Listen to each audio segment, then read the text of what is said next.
Next, we'll be inviting Sonoo Malkani to say a few words. Sonoo was born in Mumbai, India, and has lived here since 1970. She worked in advertising and the media, and for some years in real estate as well. She's been living in Harrow for 44 years and has volunteered for an amazing 40 of those years, raising awareness of an inherited blood disorder, thalassaemia. She served as Vice Chair of Harrow Carers, as well as made a large contribution to the policing sector. She has chaired the Harrow Police and Community Consultative Group for a decade, also serving on the Racial Harassment Subcommittee, Domestic Violence Group, Multi-Agency Forum, Hate Crime Forum, Stop and Search Monitoring Group Network, and several other allied groups. She is also Vice Chair of Harrow Interfaith and has a deep belief in the importance of keeping our hugely diverse communities harmonious and peaceful, making use of our faith communities to deliver critical policing messages. This has resulted in helping make Harrow the safest London Borough to date. Since last year, she has joined as a board member of Tell Mama, fighting all manner of discrimination and hate crime. So let's welcome her with a round of applause.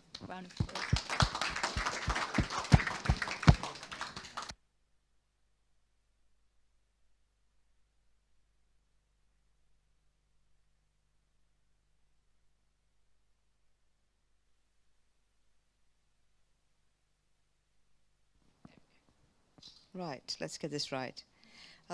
First of all, good afternoon, Your Worshipful, the Deputy Mayor of Harrow, Councillor Margaret Devine, who gave us such a wonderful speech from her heart and told us many very good things.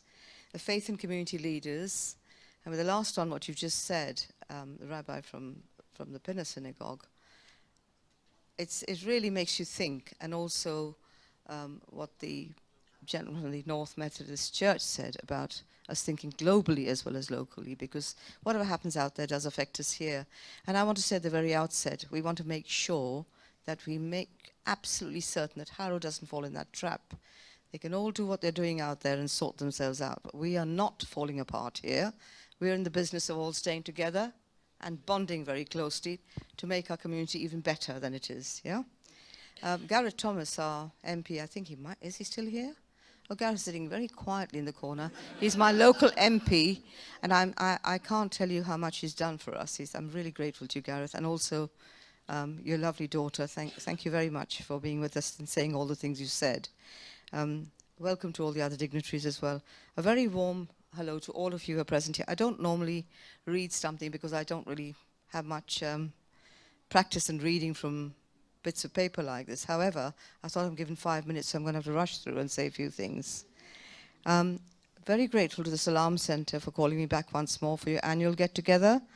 We eagerly await completion of this lovely venue, which is bound to be a very great community asset. I'm absolutely certain that you'll be very inclusive, very open, and you'll be a huge ambassador for the whole of the Muslim community in a funny sort of way, because all the suspicion that goes on happening in people's minds. I've got my police officer standing out there who probably understands what I'm on about, because all this Islamophobia, or if we have anything about anti-Semitism or whatever, it's all about people not really understanding one another and just suspecting somebody because they're different. It's all about being a bit nervous. So who are these people? And gosh, Harrow's changed so quickly over the years, the last 10 years. Some people say to me, can't hear any English spoken on the streets of Harrow. Well, I said, that's not quite true. Yes, all right, we have different languages. And I never really understood why people were a little cross when some of our Indian members used to sit in the tube and speak in their own language, and others would look at them and give them a funny look. Because one of my English friends said to me, well, we're very concerned, are they talking about us? I said, no, not really. They're too caught up in their own conversation. And now we're subjected to some of this, because all the Eastern European languages, I can assure you I don't know a single one of them. You start wondering, now you start understanding how the indigenous population feels here. It's a good way to learn. You know, what goes around comes around, I think. You've heard who I am. I'm Sonoo Malkani, resident and volunteer here since many years. And they call me a community leader, but I'm just one of you, really. And I think every single one of us is born with the potential to lead. It comes from within you. It's a gift that you're born with, and which every single one of us has. It's just a matter of developing it. I'm also very privileged to be serving as the Hindu representative and vice chair of Harrow Interfaith, and the Harrow Safer Neighbourhood Board, again as vice chair, which gives me a great opportunity to do all sorts of things to help make our communities safer. We often work in partnership with Harrow Council, police and other statutory and community groups, helping to keep the community safe and harmonious. Now, the topic being discussed today is social action. Well, I prefer to call it the invisible bonds and bridges which immeasurably help unite humanity and establish a peaceful world order. Now, I'm being a bit ambitious saying about a world order.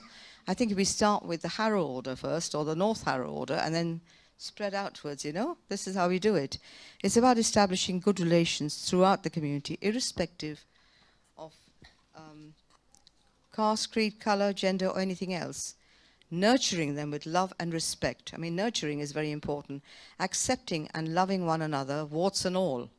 It's a bit like a family, isn't it? It's about the priceless infrastructure all of us here today are seeking to provide. It's not about money, funding, or just one particular group or a particular person who might love themselves. I think we know what I'm talking about. It's about partnering and serving a richly diverse society such as ours. Young and old alike must be part of the whole, as Margaret pointed out. Our young folk, well, they are real experts, I think. You know, they're changing, they're experts, and they know how to exploit the social media. Well, why on earth should we not make good use of them? We must provide opportunities for them to lead from the front so that their confidence also grows by leaps and bounds. Often, you know, some of us golden oldies, me being one, we have to try and make way so the younger people can come step up to the plate and take their, you know, their rightful place, and then their confidence will develop by leaps and bounds. It's about empowerment for everybody, a caring and sharing society, and therefore less, which then becomes less resentful, less suspicious, and less angry, I believe, because all the anger we see sometimes on our streets, it's probably about people feeling disenfranchised. I don't belong here. What's in it for me? In the Harrow Interfaith family that I call, Hindus, Muslims, Christians, Jains, Buddhists, Jews, Baha'is, Sikhs, Zoroastrians, these are our largest groups. We focus on the commonalities. Respect and love are the buzzwords. We also stand by one another through thick and thin. Now, is that not a powerful social action? I think some of you will remember this when our Harrow Mosque was attacked. We all stood out there and said, come on, you, who wants to come through here? You have to, if you take them on, you take all of us on. We're all in this together. And if we keep that up, that's what's very important. Also, as somebody touched here, outreach is very important. Being inclusive is very important. Nobody should feel, this is not my home. The Salam Center, when it opens up, I'm sure your doors will open to everybody. We are twice blessed to be able to learn from each other. Community organizations and groups working together can help improve our life and shape our future. Isn't that a boon? Eliminating that which divides us and makes us selfish, introducing new ideas and initiatives with an open mind, free of prejudice and in a fair manner. That's what helps neighborhoods thrive and communities gel. Love thy neighbor as yourself. You've all heard that. You actually got to do it now. We need not copy what is happening in other parts of the world and the war-torn world, really. Instead, we could set a brilliant example for other communities to follow. We only have one lifetime to serve. Hindus believe that service to man, which we call seva, is worship of God.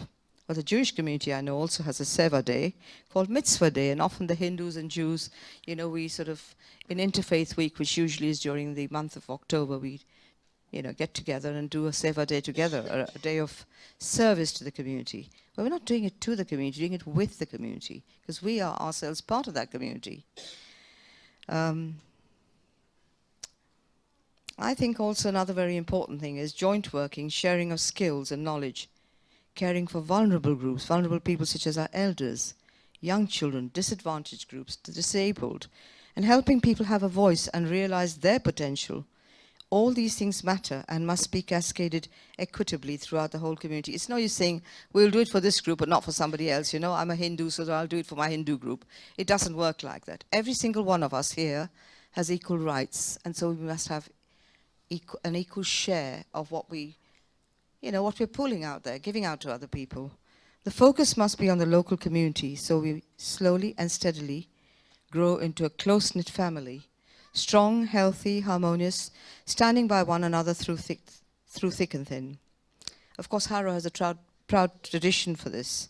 There's no reason why this cannot be escalated throughout London and the whole nation once we put down strong foundations. The important thing is to first build strongly here. I'll try and wrap this up very quickly because I know everybody's waiting, and there's one more eminent speaker I can see who's waiting there very patiently. I think the thought must come in our mind, and we must really think about this. What can I do myself to add value to the community in which I live? It's not about, you know, the little old small old me, but the big me, which is inclusive of everybody, and actually means what can I do for all of us? It's about giving, not grabbing. This grabbing mentality has got to stop. You know, me, my family, my particular religious group, my neighbor. No, it's not just that. You can start off there, but you must spread it out. Only then can we live peacefully. One might form walking groups, for example, to help promote health, take care of a sick neighbor. Every single one of us can make a contribution. I was remembering when I was listening to some of the speakers, you know, the Queen said in her Christmas message, if you'll recall, that Mother Teresa said, not all of us can do big things all the time. It makes small acts on a day-to-day basis, which then become, you know, really very powerful. That's what it's all about. Please volunteer. It's very rewarding. Give up your valuable time and make it invaluable. It's good for the spirit, and the only thing that will carry, it's the only thing you'll carry with you out of this world. Believe me. Honestly, that's the only thing anybody has succeeded doing this far. Doesn't matter if you're Trump or whoever you might be. You will become a priceless role model. Every single one of you are capable of forming part of the incredible community chain and forging a golden chain of pure love and giving, which no burglar can steal. I know we were all concerned about burglars. This is what nobody can steal from you, your goodness, your greatness, your potential to go out there, reach out to others, and do the best you can. Stop the hate, end discrimination, and anything which separates us from each other and our humanity. Promote love and equality between men and women. Then no demonstrations against atrocious acts will be needed. We see this on the television daily. It's such a shame and can be avoided. No Islamophobia or anti-Semitism. Instead, encourage a spontaneous flow of love, compassion and kindness for the suffering and needy. As the rabbi said very clearly, we are not politicians. It doesn't mean all politicians are bad, but some of them unfortunately have given others a bad name. And we are actually, some of us are faith leaders and community leaders, but every single one of us is a decent human being here. And that's what matters more than any other title. I'm so proud that the Salam Center has tied up closely with our Christian community, and I will endeavor to develop a connect between the Hindu community and the Salam Center in the near future. I've just seen Azmat Ali from our Harrow Mosque. He's also an Interfaith member since many years, and I'm very grateful. I've learned a lot from him. Let us seek the blessings of the Lord and go forth making Harrow the most united borough to live and work in. More power to us Harrovians. That's a phrase I use all the time, and people wonder what that's all about. I said, Harrovians, this is what makes us all, you know, part of this borough. God bless us all with his love and peace, and help us walk the wonderful path he's chosen for us. Thank you so much for listening to me.